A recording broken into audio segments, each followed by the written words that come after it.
அமெரிக்காவில் சோலார் மின்சார உற்பத்தி ஒப்பந்தங்களை பெற 2100 கோடி ரூபாய் லஞ்சம் கொடுத்த புகாரில் அதானி உள்ளிட்ட 7 பேருக்கு அமெரிக்க நீதிமன்றம் பிடிவாரண்ட் பிறப்பித்துள்ள நிலையில் அதானி குழும பங்குகள் சரிந்து 2.89 லட்சம் கோடி ரூபாய் வரை இழப்பை சந்தித்துள்ளதாக தகவல் வெளியாகியுள்ளது. ஏற்கனவே அதானி குழும பங்கு முறைகேடு தொடர்பாக அமெரிக்காவின் ஹிண்டன்பர்க் நிறுவனம் அறிக்கை வெளியிட்டிருந்த நிலையில் அதானி குழும பங்குகள் பெருமளவு சரிந்தன. இந்நிலையில் அதானி மீதான லஞ்ச குற்றச்சாட்டு காரணமாக பல்வேறு நாடுகள் அதானி நிறுவனங்களுடன் ஒப்பந்தங்களை ரத்து செய்து வருவதுடன் புதிதாக வர்த்தகம் செய்ய தயக்கம் காட்டி வருகின்றன. இந்நிலையில் முன்னணி சர்வதேச ரேட்டிங் ஏஜென்சியான மூடிஸ் நிறுவனம் அதானி குழுமத்தின் 7 நிறுவனங்களின் மதிப்பீட்டை ஸ்டேபிள் என்ற நிலையிலிருந்து நெகட்டிவ் என்ற நிலைக்கு மாற்றியுள்ளது. அதேபோல் ஃபிட்ச் ரேட்டிங்ஸ் நிறுவனமும் அதானியின் பல நிறுவனங்கள் ரேட்டிங்கை குறைத்துள்ளன. இதனால் பன்னாட்டு நிதி திரட்டும் திறன் மற்றும் அதானி குழுமத்தின் நிதிநிலை மோசமடைந்த நிலைக்கு தள்ளப்பட்டுள்ளதாக கூறப்படுகிறது. வங்கக்கடலில் நிலை கொண்டுள்ள ஆழ்ந்த காற்றழுத்த தாழ்வு மண்டலம் கரையை நோக்கி வேகமாக நகர்ந்து வருகிறது. நேற்று வரை 8 கிலோமீட்டர் வேகத்தில் நகர்ந்து வந்த நிலையில் இன்று காலை 10 கிலோமீட்டராக வேகம் அதிகரித்துள்ளது. இது தற்போது 13 கிலோமீட்டர் வேகத்தில் நகர்ந்து வருகிறது. சென்னையிலிருந்து 590 கிலோமீட்டர் தூரத்தில் நிலை கொண்டுள்ள ஆழ்ந்த காற்றழுத்த தாழ்வு மண்டலம் இன்னும் 12 மணி நேரத்தில் புயலாக மாற வாய்ப்புள்ளதாக தெரிவிக்கப்பட்டுள்ளது. இதன் காரணமாக தமிழகத்தில் 19 மாவட்டங்களில் கனமழைக்கு வாய்ப்புள்ளது. சென்னை, திருவள்ளூர், காஞ்சிபுரம், செங்கல்பட்டு, விழுப்புரம், அரியலூர், தஞ்சை, நாகை உள்ளிட்ட 10 மாவட்டங்களில் மிக கனமழைக்கான ஆரஞ்சு அலர்ட் எச்சரிக்கை விடுக்கப்பட்டுள்ளது.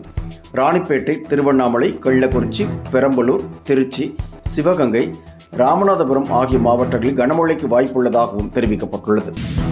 குடியரசுத் தலைவர் திரௌபதி முர்மு 4 நாள் பயணமாக இன்று தமிழகம் வந்துள்ளார். டெல்லியிலிருந்து விமானம் மூலம் சூலூரில் உள்ள விமானப்படை தளத்திற்கு வந்த குடியரசுத் தலைவர் சாலை மார்க்கமாக ஊட்டி செல்கிறார். அவர் விமானப்படை ஹெலிகாப்டர் மூலம் ஊட்டி செல்வதாக இருந்த நிலையில் மோசமான வானிலை காரணமாக சாலை மார்க்கமாக உதகை செல்கிறார். குடியரசுத் தலைவர் வருகையொட்டி பலத்த பாதுகாப்பு ஏற்பாடுகள் செய்யப்பட்டுள்ளது. உதகையில் ட்ரோன்கள் பறக்க தடை விதிக்கப்பட்டுள்ளது. மேலும் 1000 போலீசார் பாதுகாப்புக்காக குவிக்கப்பட்டுள்ளனர்.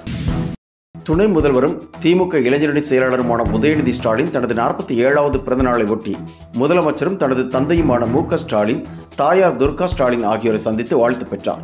இதனைத் தொடர்ந்து மெரினா கடற்கரையில் உள்ள பேரறிஞர் அண்ணா, கலைஞர் கருணாநிதி நினைவிடங்களிலும் உதயநிதி ஸ்டாலின் மலர் தூவி மரியாதை செலுத்தினார். துணை முதலமைச்சருக்கு பல்வேறு தலைவர்கள் வாழ்த்து தெரிவித்து வருகின்றனர். அதிமுக செயற்குழு மற்றும் பொதுக்குழு கூட்டம் டிசம்பர் மாதம் 15ஆம் தேதி நடைபெறும் என்று அறிவிக்கப்பட்டுள்ளது. 2026ஆம் ஆண்டு சட்டமன்ற தேர்தல்கள் நடைபெற உள்ள நிலையில் அதற்கான ஆயத்த பணிகளில் அரசியல் கட்சிகள் ஈடுபட்டுள்ளன. இந்நிலையில் டிசம்பர் மாதம் 15ஆம் தேதி அதிமுக செயற்குழு மற்றும் பொதுக்குழு கூட்டம் சென்னை வானகரத்தில் உள்ள ஸ்ரீவாரி மண்டபத்தில் வைத்து நடைபெறும் என்று அதிமுக அவைத்தலைவர் அறிவித்துள்ளார். இதற்காக செயற்குழு மற்றும் பொதுக்குழு உறுப்பினர்களுக்கு தனித்தனியாக அழைப்புதல் அனுப்பப்படும் என்றும் அவரவர்கள் தங்களுக்கு அனுப்பப்பட்ட அழைப்புதலுடன் வரவேண்டும் என்றும் அவர் கேட்டுக் கொண்டுள்ளார். இந்த கூட்டத்தில் 2026 சட்டப்பேரவை தேர்தல் குறித்து விவாதிக்கப்பட உள்ளதாக கூறப்படுகிறது. தற்போது நடைபெற்று வரும் அதிமுக கள ஆய்வு கூட்டத்தில் சில இடங்களில் கடுமையான வாக்குவாதங்கள், தள்ளுமுள்ளு மற்றும் கைகலப்புகள் நடைபெற்று வருகின்றன.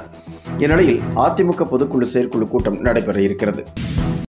2026ஆம் ஆண்டு தேர்தல் அறிக்கையில் மகளிர் உரிமைத் தொகையை 2000 ரூபாயாக உயர்த்தி திமுக அறிவிக்கும் என்று நாம் தமிழர் கட்சியின் சீமான் கூறியுள்ளார்.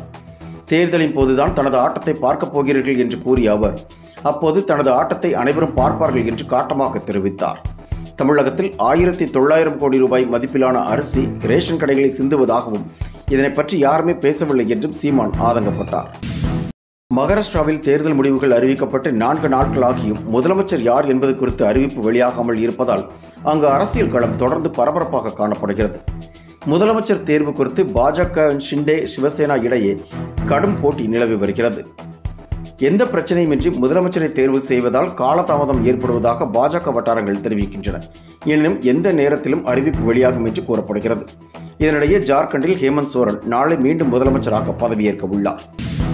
ஐயப்பன் குறித்து மோசமான பாடல் பாடிய புகாரில் சிக்கிய இசைவாணியை கைது செய்யாத போலீஸ் இந்து மதத்துக்கு எதிராக செயல்படுவதா என்று ராஜா கேள்வி எழுப்பியுள்ளார். கார்த்திகை மாதத்தில் இசைவாணி ஐயப்ப பக்தர்கள் மனங்களை புண்படுத்தும் வகையில் பாடியுள்ளதாகவும் அவர் குற்றம் சாட்டியுள்ளார். இசைவாணி மீதும் ரஞ்சித் மீதும் கடும் நடவடிக்கை எடுக்க வேண்டும் என்று வலியுறுத்தியுள்ள அவர் இந்து மதத்திற்கு எதிராக கருத்துக்களை தைரியமாக பரப்பி வருவதாகவும் சாடியுள்ளார். தங்கத்தின் விலை இன்று மீண்டும் உயர்ந்தது. சென்னையில் ஆபரண தங்கம் ஒரு சவரன் நேற்று 56,640 ரூபாய்க்கு விற்கப்பட்டது.